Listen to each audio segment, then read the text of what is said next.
Hai, Assalamualaikum semua, nama aku Alif. Selamat kembali ke channel aku. Thank you so much for watching this video. Thank you so much sebab klik video ini. Bagi mereka yang baru sampai ke channel aku, selamat datang ke Marjans TV. Ini adalah channel aku di mana aku memperkatakan tentang benda-benda yang korang suka. Sebab tu korang klik video ni.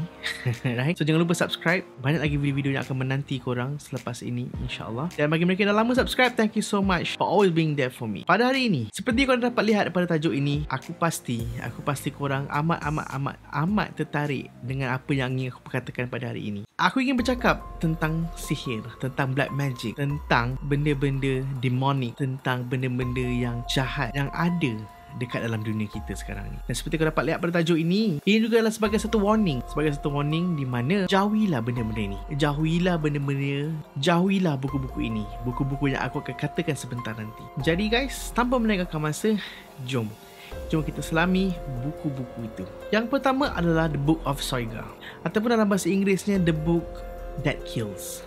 Buku yang membunuh. Buku ini ditulis sekitar abad ke-16 dan sebahagian dalam buku ini ditulis dalam bahasa Latin. Apa yang peliknya, buku ini ditulis menggunakan alfabet ataupun huruf yang special, yang tidak ada seorang pun tahu akan maknanya, akan bunyi huruf itu, akan bentuknya, tak ada. Memang mustahil untuk dikatakan orang-orang macam biasa ni yang boleh katakan mereka faham dengan apa yang dituliskan dalam buku ini. Ada seorang scholar ini bernama John Dee telah menghabiskan masanya, devoted his life untuk memecahkan kod dalam buku ini. Beliau mengambil masa yang sangat lama sehingga dijadikannya separuh gila. Setelah dia give up, dia meminta bantuan.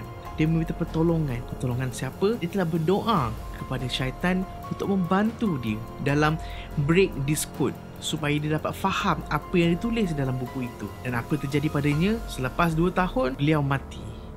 Beliau mati dan segala apa yang dia tahu dalam buku itu terkubur begitu saja. Dan kemudian, selepas daripada itu, ramai lagi yang cuba untuk memecahkan kod, untuk memahami buku tersebut. Tetapi mereka yang dalam proses, dan mereka telah mengenemui benda-benda itu semua, dalam masa yang singkat mereka akan mati. Dan kerana itulah buku ini dinamakan The Book That Kills, kerana ianya membunuh. Buku seterusnya adalah buku yang berasal daripada Jepun. Buku itu bertajuk Tomino's Hell. Dalam bahasa Jepun aku tak tahu pula nama ni apa. Tapi dalam bahasa Inggeris namanya adalah Tomino's Hell. Ianya adalah lebih kepada buku puisi. Alright. Dan specifically puisi di dalam buku itu, ada puisi yang menceritakan tentang budak ini yang bernama Tominos ini di dalam kesengsaraan hidup dalam keluarga, dan dia menceritakan tentang kematian. Legend says, bagi mereka yang baca poem ini secara out loud, maksudnya bila kita baca bersuara macam tu, orang itu akan mati ataupun orang itu akan menemui satu benda yang sangat buruk. Aku akan share poem itu di screen sekarang. Korang boleh baca, tetapi at your own risk. Aku tidak bertanggungjawab. Aku bukan nak suruh korang percaya, tetapi legend says if you want to read it in your mind. Jangan baca out loud. Kata-kata di dalam poem ini begitu sakit, begitu sengsara, sehingga kan ianya dianggap seperti sumpahan. Seperti biasa aku cakap, kita janganlah terlalu taksub akan sesuatu benda. Buku yang seterusnya yang tidak patut korang baca kalau korang dapat adalah Necronomicon. Itu adalah nama bukunya. Ianya is a book about death, right? Ianya berkaitan dengan law of the dead, the names of the dead. Ianya boleh katakan semua dia berkaitan dengan kematian lah. Siapa yang menentukan kematian, bagaimana nak menceritakan pasal kesengsaraan kematian.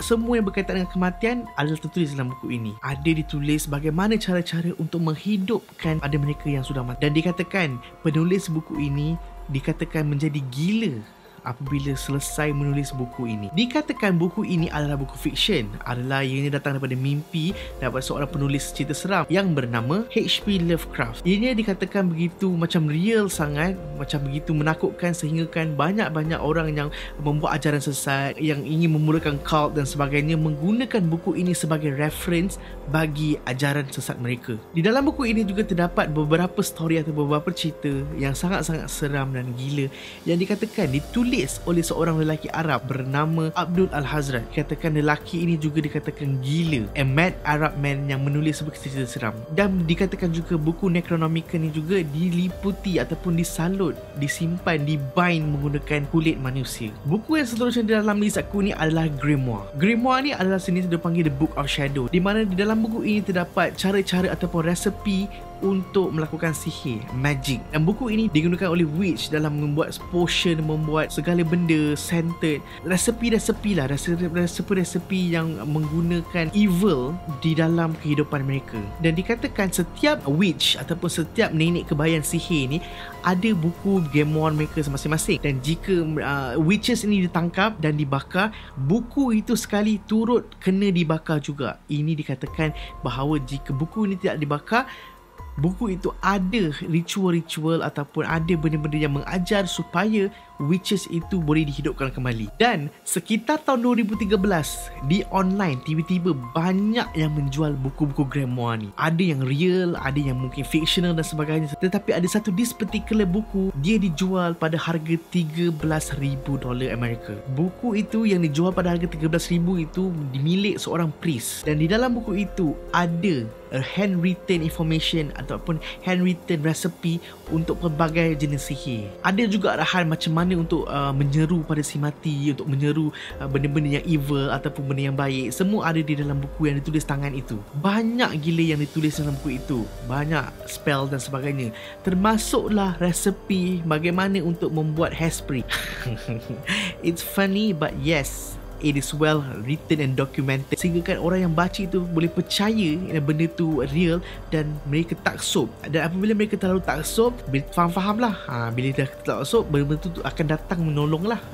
Itu dah membuatkan dia tu berhasil. Padahal sebenarnya itu ada sihir yang hanya dikaitkan dengan syaitan. Memang syaitan 100% yang menolong ni. Buku seterusnya dipanggil The Orphan Story. Buku ini ditulis oleh seorang priest mengenai seorang budak yang anak yatim lah. Dia ditulis pada tahun 1600 macam tu lah. Dia 1600 punya cerita. Dia berceritakan tentang benda yang berlaku oleh seorang anak yatim ni di Spanyol, di Spain. Dan dalam buku itu banyak menceritakan pasal budak ini join pirate lah, buat benda-benda yang jahat dan sebagainya. Memang banyak lah cerita-cerita pasal anak yatim seorang ni. Menceritakan perjalanan budak ni lah basically. Dan budak ni pada satu masa tu budak ini jadi askar, dan kemudian dia dah berhenti jadi askar dan sebagainya. Dan terakhir sekali dalam buku ini menceritakan budak ini menjadi seorang archbishop ataupun padri ataupun priest dekat sebuah church di Spain. Dan buku ini funnynya dipublish secara sahnya. Publish tu maksudnya dijual 400 tahun setelah cerita ini dituliskan. Pada tahun 2018. Memang recently saja publishkan lah, dibukukan, cerita ini dibukukan. Cerita dia sebelum ni memang banyak attempt untuk translate, untuk publish buku ini. Tetapi macam biasa, mereka yang bekerja untuk menyiapkan buku ini palangnya mati halfway. Always, sentiasa. Jadi sepanjang 400 tahun buku ini ditulis, memang buku ini ditulis memang dengan begitu rapi sekali sampai orang suka cerita dia. Tetapi apabila attempt untuk translate dan untuk publish buku ini, untuk jual buku ini, halfway mesti orang tu mati. Sepanjang attempt 400 tahun tu. Dan sebab itulah pada tahun 2018 finally buku ini dapat dipublish. Next, The Grand Grimoire. Ya, tadi kita dah cakap pasal grimoire kan. So pada kali ini, yang this one is the Grand Grimoire, lagi tinggi level dia. Buku ini juga dikenali dengan nama The Red Dragon. Ada yang mengatakan The Gospel of Satan. The Grand Grimoire ni adalah buku the ultimate magic book yang anyone that can ever have in your hand lah. Segala kegelapan, the darkest secret of any magic, benda sihir yang paling tinggi semua memang ada di dalam buku ini. Penulisnya dikatakan dirasuk ataupun dimasuki devil ataupun Satan itu sendiri ketika menyiapkan buku ini. Dan apa yang terdapat dalam buku ini terlampau crazy, terlampau gila untuk orang manusia biasa membacanya. Dan even bacanya tanpa buat apa-apa pun membuatkan benda tu macam tak boleh brain lah. Dan akhirnya it is considered very very very very dark, dan ini disimpan sekarang di dalam Vatican. The Vatican Archive tu yang dia simpan di situ. Menurut priest, seorang yang mengamalkan exorcism di Vatican, sebelum dia mati dia ada cakap bahawa memang ada one of the spell, ada orang baca, ada orang buka dan sebagainya, dan membukakan satu hole di mana di situlah tempat keluarnya setan-setan ataupun iblis yang paling dahsyat sekali yang pernah dia nampak, dan benda tu sekarang berada di Vatican, dan itulah kata-kata dia yang terakhir sebelum dia mati. Next, di dalam list seterusnya adalah buku yang bernama ataupun bertajuk The Sacred Magic of Abramelin the Mage. Buku ini ditulis pada sekitar kurun ke-15 dan pada kurun ke-19 ia ditranslate menjadi buku English. Buku ini ditulis oleh seorang lelaki yang bernama Abraham of Wasburg. Okey, buku ini ditulis ketika beliau pergi ke Egypt atau Mesir pada ketika itu dan berjumpa dengan seorang lelaki yang bernama Abramelin. Abramelin ini macam guide dia lah ketika itu di Mesir.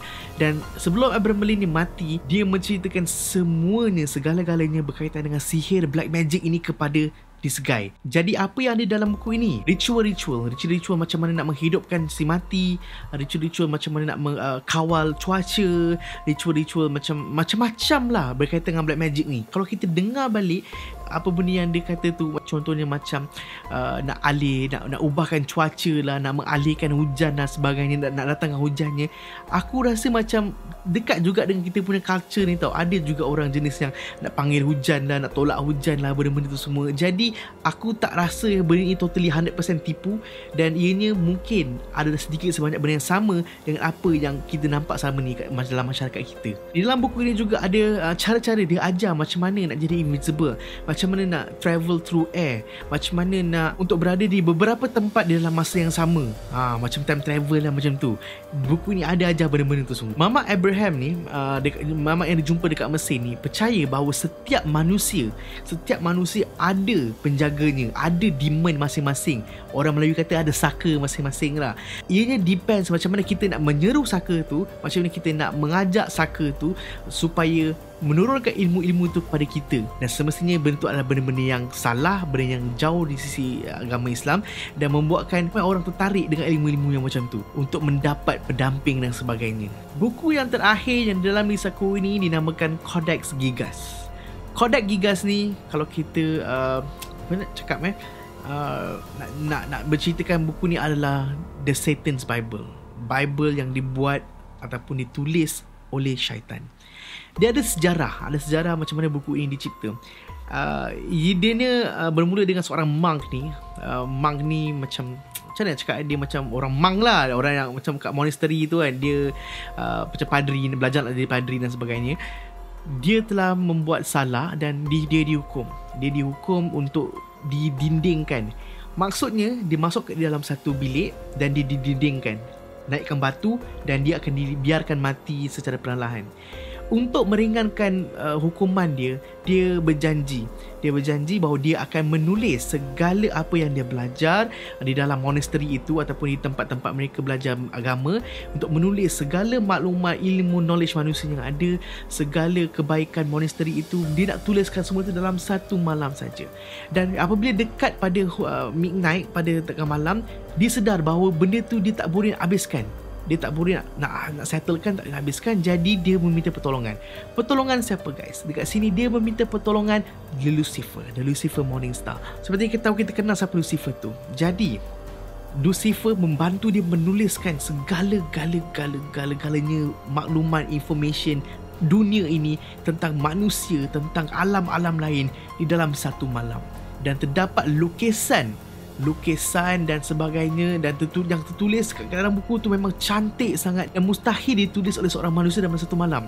Dan apabila buku itu dikaji guys, penulisannya sangat besar. Buku dia sangat besar dan sangat tebal, banyak gila benda yang tulis.